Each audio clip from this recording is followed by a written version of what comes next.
বন্ধুরা, আমি যাচ্ছি লালবাগ কেল্লায়। শায়েস্তা খান যখন বাংলার সুবিধার হিসেবে নিয়োগ পেয়েছিলেন, তখন এখানে 1 টাকায় 8 মণ চাল পাওয়া যেত। এবং শায়েস্তা খানকে নিয়োগ দিয়েছিলেন যিনি, সম্রাট আওরঙ্গজেব। অর্থাৎ সম্রাট আওরঙ্গজেবের সময় পুরো ভারতবর্ষের অর্থনীতি ছিল প্রচণ্ড শক্তিশালী এবং পুরো পৃথিবীর 1/4 জিডিপি ছিল শুধু ভারতবর্ষতেই।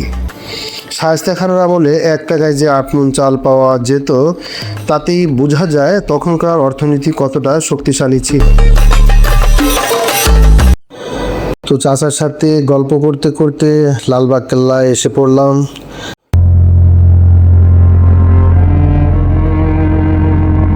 তো এখন আমাকে একটা টিকিট নিতে হবে।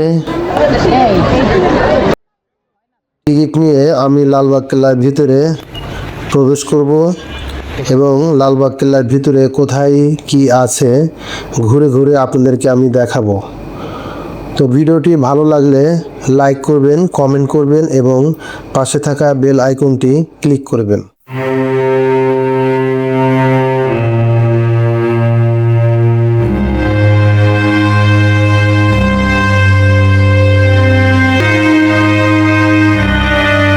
ঢাকা শহরে 400 বছরের ইতিহাসের সাক্ষী হয়ে দাঁড়িয়ে আছে মুঘল আমলের ঐতিহাসিক নিদর্শন লালবাগ কেল্লা। অসমাপ্ত এই মুঘল দুর্গটি পুরান ঢাকার লালবাগে অবস্থিত। প্রতিদিন দেশি বিদেশি দর্শনার্থীদের পদচারণায় মুখরিত হয়ে ওঠে এই লালবাগ কেল্লা।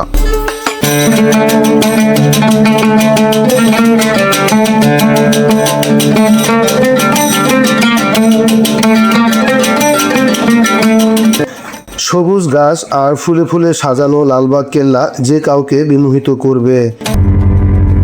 আমলের একমাত্র ঐতিহাসিক নিদর্শন। এখানে একই সাথে ব্যবহার করা হয়েছে কষ্টি পাথর, মার্বেল পাথর আর রং বেরঙের টাইলস। দুর্গটির মূল আকর্ষণ পরিবিবির সমাধি, হাম্মামখানা ও মুঘল আমলের 3 গম্বুজ বিশিষ্ট শাহী মসজিদ।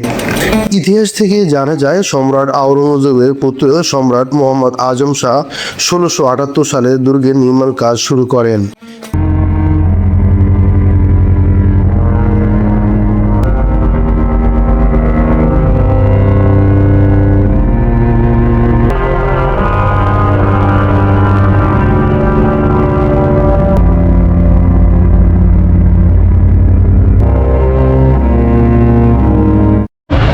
তুমি কি উঠবাবু, তোমার নাম কি? তুমি এখানে কি বেড়াতে এসেছো? কি কি দেখলে লালবাগ কেল্লায়? ফুল দেখেছো আর কি? আমি তো হবো আর কিছুই দেখো নাই? ফুল দেখো না? হ্যাঁ, পরিবিধি মাজার দেখো না? দেখো নাই? তাহলে তো ভাববে আমি খুব তাড়াতাড়ি তুলেছে। তুমি এখনই বলো, কেমন আছো? আসি ভালো। কোথা থেকে আসছো? জান্নাত বাবু হতে গা কাম তাই? কি চলতে এখানে কেন এসেছো? ঘুরতে আসে। ভালো লেগেছে? আচ্ছা, কি কি দেখলেন? দেখছি অনেক কিছু, অসংখ্য মানুষ, আবার অসংখ্য মানুষ, অসংখ্য আছে অপূর্ব সুন্দর, অনেক সুন্দর ফুল ফুল গাছ আছে কাইনে। আসলে এক কথায় মানে অসাধারণ।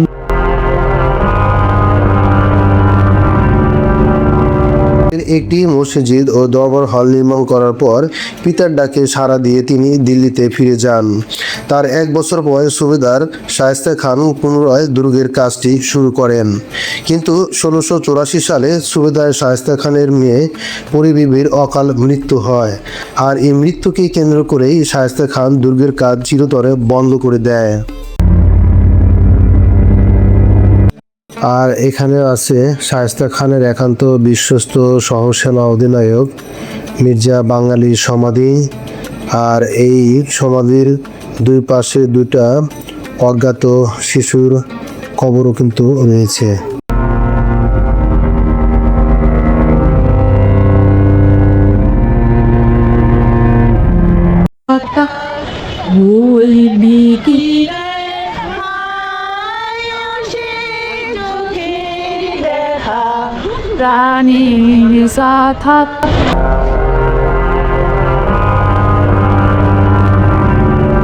লালবাগ দুর্গের আরেকটি দর্শনীয় স্থাপনা হলো দরবার হল বা হাম্মামখানা, যা পূর্বে নবাব শায়েস্তা খানের বাসভবন ছিল।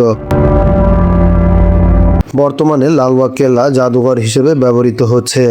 হাতের লেখা কোরআন শরীফ, মুঘল আমলের বিভিন্ন হাতে আঁকা ছবি, শায়েস্তা খানের আমলে ব্যবহৃত জিনিসপত্র, বিভিন্ন যুদ্ধাস্ত্র ও তখনকার প্রচলিত মুদ্রা সহ অসংখ্য জিনিস ঠাঁই পেয়েছে এই জাদুঘরে।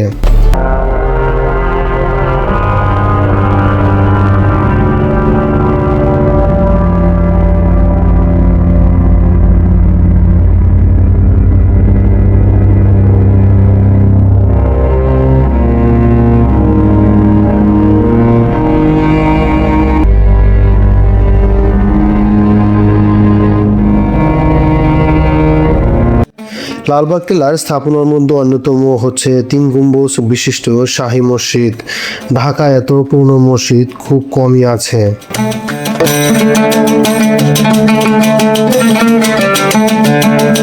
কেল্লার আরেক নিদর্শন দক্ষিণ পূর্ব তোরণ।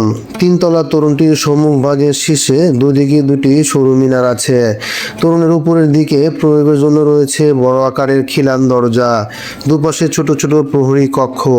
চূড়ার 4 কোণায় 4টি মিনারের উপর ছোট আকৃতির গম্বুজ ছিল, যার মধ্যে বর্তমানে 2টির অস্তিত্ব আছে।